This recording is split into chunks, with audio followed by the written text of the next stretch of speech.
The KXAN News Podcast is sponsored by Shelf Genie. In-depth, investigative.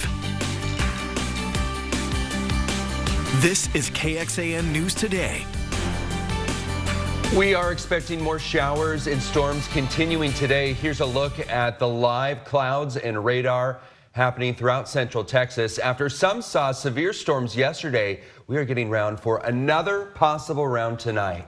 Good morning, I'm Tom Miller. Good morning, I'm Sally Etnan. This meteorologist Kristen Curry is here with what you could expect today and what you're looking out for later on. Yeah, a couple showers out there now. Even I ran into some roads that is on my way in, but we are going to gear up for another round of potential severe weather tonight. So let's get you started with what's happening when it comes to clouds and radar. We are looking at a couple little spots of light rain here and there. Nothing significant yet, but we are going to be looking at a better chance of severe weather tonight than what we had yesterday. So we begin with a cloudy, kind of foggy start to the day. Our Ewell Kubota weather camera there in Georgetown showing those low clouds, that gray sky overhead. Your temperatures are much warmer than what we had 24 hours ago. Everybody in the upper 60s. So these temperatures running now more than 10 degrees warmer than average. We're getting back to the 80s today, but look at your rain chances. Those will start at 60% for this evening,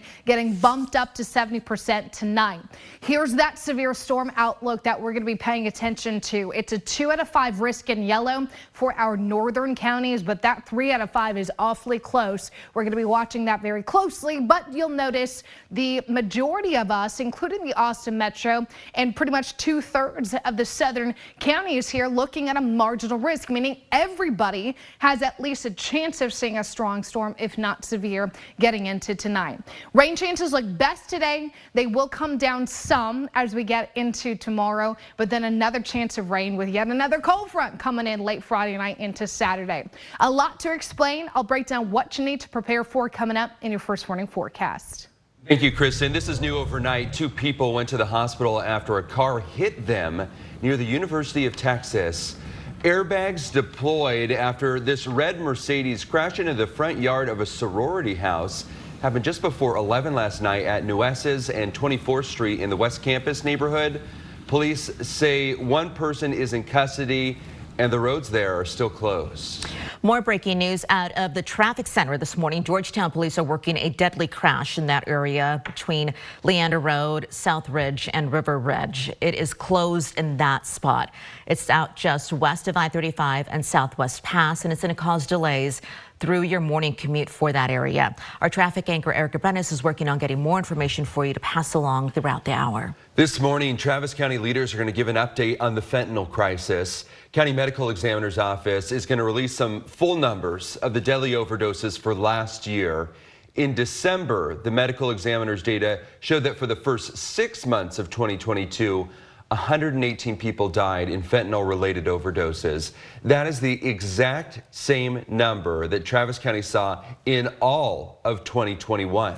Texas parents may have to sign an agreement with social media companies before their kid creates an account. That's a bill that would make a change that goes up for a final vote today in the Texas House. The proposal will require social media companies to get parents' consent through a form, a phone or video conference call, and a government-issued identification. The SCOPE Act would require websites and social media companies to protect minors from physical, emotional, and developmental harm, while also allowing parents to request any data on their child's account. Right now, most social networks do not allow kids under the age of 13 to have accounts, but it's fairly easy for a kid to cheat on that system. The bill's author, Shelby Slauson, says this would stop that. Well, we very carefully crafted this so that it doesn't prevent access. It doesn't say a kid can't utilize a platform. It just puts those safety mechanisms in place so that hopefully we can keep them better protected when they're on there. Arkansas and Utah have enacted similar laws in recent months, and if the bill passes today, it goes over to the Texas Senate. Context here on the attention social media has been getting. Back in 2021, leaked internal documents from Instagram showed the company knew how the platform can damage mental health and body image, especially among girls. That same year, the head of Instagram acknowledged to a Senate committee in Washington about the need for updated regulations to keep people safe online. He also said there was a need for more parental and user tools on that platform. And earlier this year, the U.S. Surgeon General said he believes anyone younger than the age of 14 should not even have social media accounts. The Surgeon General said research shows the harmful impacts it can have on a kid's mental health and development. There is still time to have your say in our local elections. Day 3 of early voting starts later today. Out of 750,000 registered voters in Travis County, 4,000 people voted yesterday. So that makes for about 9,000 votes total so far. Early voting runs through May 2nd. Election day is on May 6th. A vaccine being tested against a specific form of breast cancer. The promising results from the trial. And a new baby at the San Antonio Zoo. How this new addition means good news for the species.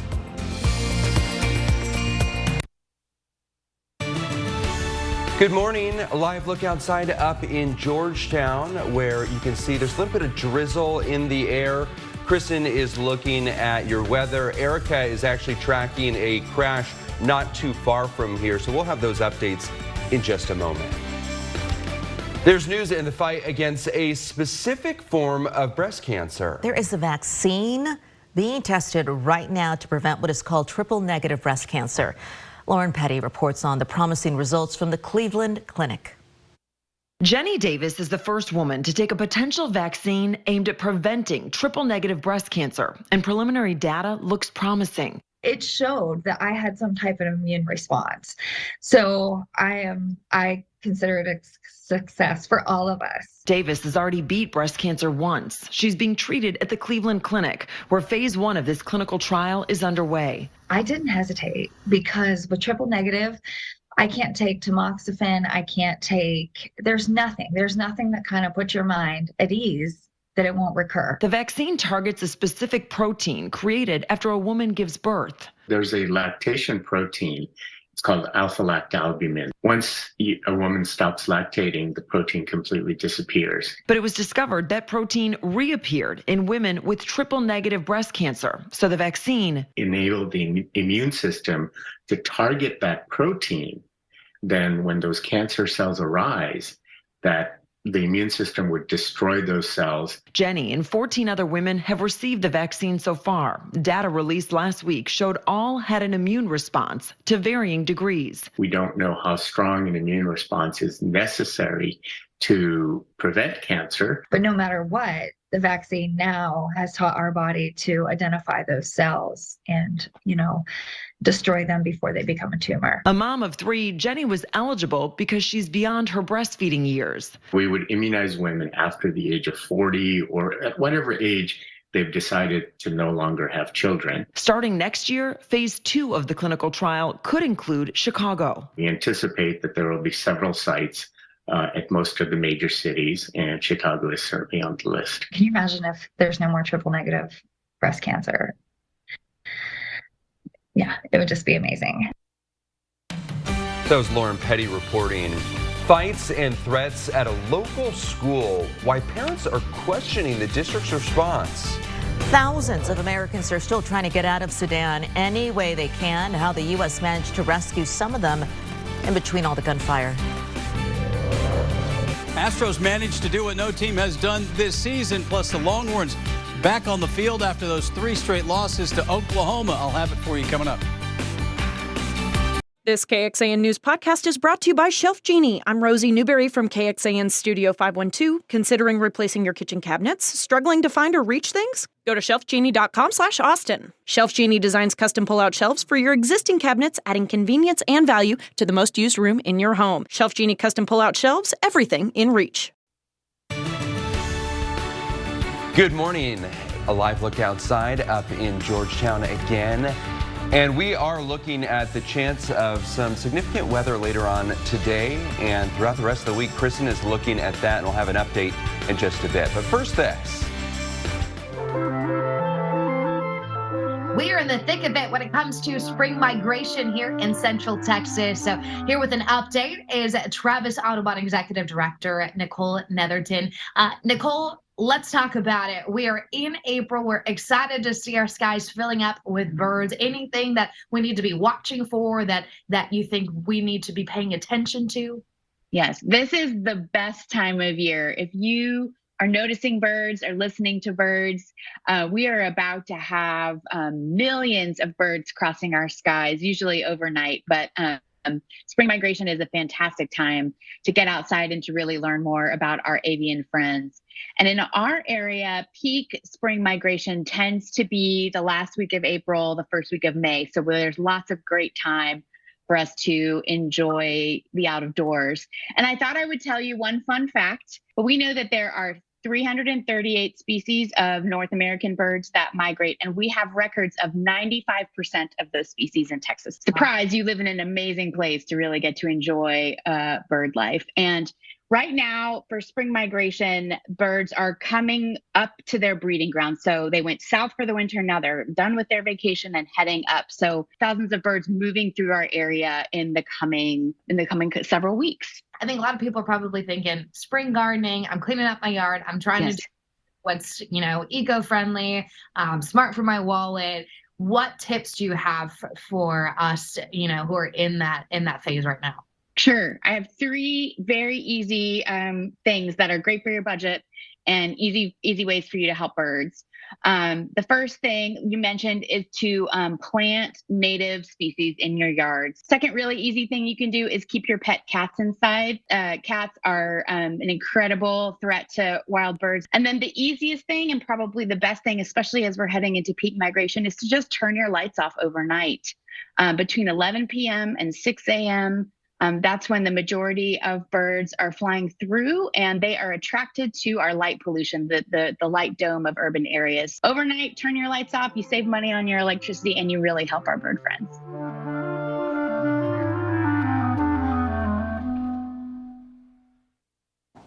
So speaking of our animal friends, there is a new baby to see at the San Antonio Zoo. Zookeepers welcome a baby monkey earlier this month. The cutest. The zoo shared video this year of the baby with its mama. These are Francois leaf monkeys, and they're born with bright orange fur. Wow. As they get older, it's going to turn black and white, just like you see mom there. They are endangered, and the zoo says this is a big win for the species. The zoo has not chosen a name yet for the baby, but the San Antonio Zoo is huge, and it's actually getting a makeover in the front entrance of it. So really cool down the road. Little ginger baby, ginger monkey baby. Exactly, very cute. Sure is cute. Okay, let's get started with the look at your forecast here, because we've got quite a bit to talk about. Not one, but 2 different severe storm threats between now and the weekend. So obviously, let's talk about the one that comes first. It arrives tonight. This morning, couple spots of sprinkles are possible. Nothing that I'm seeing that's going to be significant for you. Just a few spots that might be damp on the roads this morning. 68 degrees, humidity. Yeah, you'll notice that for sure. Temperatures are going to warm back into the 80s today. Forecast high 81 with a cloudy sky and that 10% chance of a light rain, drizzle, sprinkle through the day. Not everybody gets wet, but the rain chances from now through the late afternoon, I'm not worried about. I think it is going to be more prevalent this morning. We could potentially see a few more spots of sunshine as we get into the lunchtime hour and early afternoon, but the big weather event arrives tonight. So starting this evening, be on the lookout for a couple spot thunderstorms up in our northern counties. This continues well past sunset. 10 o'clock, we start to see that main line develop and move into the area. I'm thinking between about 1, 2, 3 a.m. tomorrow morning, we're going to be watching this line of potentially strong to severe storms move across central Texas here. And this is going to be moving pretty quick, because by the time we hit around 8, 9 a.m. tomorrow, all that's left is cloud cover. But it is going to have a bite to it. We've got a risk of some severe storms tonight and overnight at 2 out of 5. in yellow, which includes almost all of our northern counties north of Austin, and a 1 out of 5 in that dark green. What are we watching for? Well, really everything's on the table again, but the damaging wind and hail will be the two primary concerns here. It's a lower tornado threat, but it's not zero either. So there is the potential for all three, especially earlier in the night. So make sure you have a way to wake up to some of those alerts. The KXAN weather app does that for you. If you turn it on loud, set your location, I promise you won't miss it. We've got a 2 out of 4 concern for flooding as well for most counties, or excuse me, for the Northeast, 1 out of 4 for most counties here. So any one of those storms or showers could drop quite a bit of rain in a short amount of time. Rain coverage looks best today, but then there will be another cold front Friday into Saturday that brings another severe storm threat. So big heads up. This is a brand new update for you. 2 out of 5 risk for more severe storms Friday evening into the overnight. As you can see, weather stays very busy over the next 4 days with a severe risk overnight into tomorrow morning. Temperature slightly cooler tomorrow, but most of your Thursday afternoon and Friday dry. It's going to be another mainly overnight again Friday night into Saturday morning with that 50% chance of storms. And then we finally get out of this active pattern with more sunshine and warmer temperatures by the end of the weekend. Erica? All right, thanks so much, Kristen. 4:50 on this Wednesday morning. You're looking live from our TxDOT camera at I-35 and 2243 in Georgetown. We've got this pulled up because west of I-35, unfortunately, there is a fatality crash that is being investigated along Leander Road. It is closed from River Ridge Drive to Ridge Circle right there in front of Tippett Middle School. We're going to make sure that you'll be able to access that if you're a teacher, parent, student there at the middle school. Of course, 29 will be an alternate route. While it's early, you might still be able to use Southwest Bypass.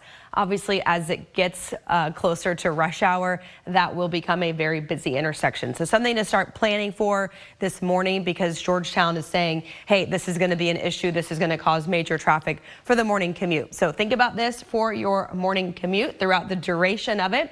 Big picture wise, things are quiet closer to the downtown Austin area, and your drive coming in from Georgetown southbound 35 to Round Rock, 7 minutes and 21 minutes from Round Rock to downtown Austin. Tom, Sally.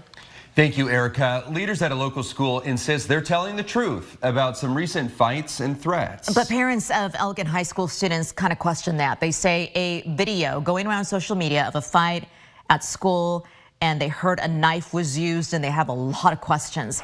Elgin ISD says there was no weapon. In a letter, the district also explained that reports of a gun at school earlier this week were not true. KXAN Sarah Alshay spoke to parents about why they're still afraid to send their kids back to school. Literally the light of my life, and it shows. It's my baby. Elgin High School parent Leandra Yanis says the past 2 days have left her extremely worried. I don't feel comfortable sending her to school. Yanis says on Monday her daughter, a sophomore at the high school, texted her that the fire alarms went off and that there was a fight at school where somebody was stabbed. And then again on Tuesday, another situation. My mother actually was going home from an appointment. She's like, hey, what's going on at the school? There's sirens going that way. The kids are all outside again. And I'm like, what? Yanis received an email from the district that another fire alarm went off because of a malfunction with the system. But she says she also heard reports on social media of students saying there was a gun on campus. In an email sent to parents Tuesday, Elgin ISD said both school officials and law enforcement looked through hallway surveillance footage and phone recordings submitted by students and saw no weapon throughout any of these incidents. The district says the student in the fight was injured by, quote, their own actions. Still, Yanis says that's hard to believe. There was blood, she showed me the photos. I've seen the videos circulating on social media. The district says out of an abundance of caution, there will be increased police presence at the high school. Yanis says along with that, she'd also like more communication from the district as these incidents happen, so both she and her daughter can feel safe. I want my child to be able to go to school and not have to worry that if she hears a loud noise or she hears something in this classroom, to freak out. Sarah Alshah, KXAN News. We know those parents have questions, and we reached out to district officials with those questions, including how students involved will be held accountable. And it told us it is following its student code of conduct and that any criminal offenses will be reported to law enforcement. We also thought it was important to point out part of the letter from the superintendent so that you can see it and hear it. It said, "I have no reason to hide the truth from you. I am a parent myself who understands the heightened concerns. I promise you that every single rumor has been vetted." Again, that's from the principal, and the principal also adds, "We as a community must find a way to work together and know that social media is not where the valid truth is." This is KXAN Sports, brought to you by Thomas J. Henry. Hi, good morning to you. Longhorns coming off the 3 straight losses to Oklahoma, anxious to get back on the field, and they did so against Texas Southern on Tuesday night. They were dodging some weather, but first they go to work on Texas Southern. Peyton Powell had 3 doubles in the game. That's Dylan Campbell's dad. Campbell scored on that RBI by Powell.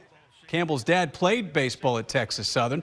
Longhorns make it 3-0 right there, and then Garrett Gilmet launches a single. That one made it 5-0. Then the rains come, and the grounds crew, players, they get that tarp on the mound. About an hour delay, they come back out for the bottom of the 3rd inning, and the Longhorns put a hurt on Texas Southern. That is Jared Thomas, the freshman, launches the home run. And then Mitchell Daly also homered. Longhorns with 10 doubles. They go on to win big and now head to TCU for a weekend series with the Horned Frogs beginning Friday.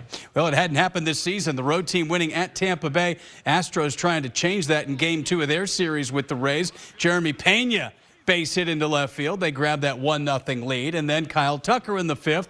Another base hit. That makes it 2-0. And then, well, 3-0. Corey Jokes, Randy Arozarena. Yeah, they miscalculated that one. That scores the 4th run, and the Astros go on to win it 5-0. So the Rays do lose at home for the first time. They improve, or rather they fall to 14-1 at home. Texas Rangers lose in Cincinnati. They'll try to avoid getting swept by the Reds. That game starting just before noon today. Thanks for joining KXAN News Today. You can also listen to KXAN News Nightly every weekday after 5:30 p.m. for in-depth coverage on what matters most to you.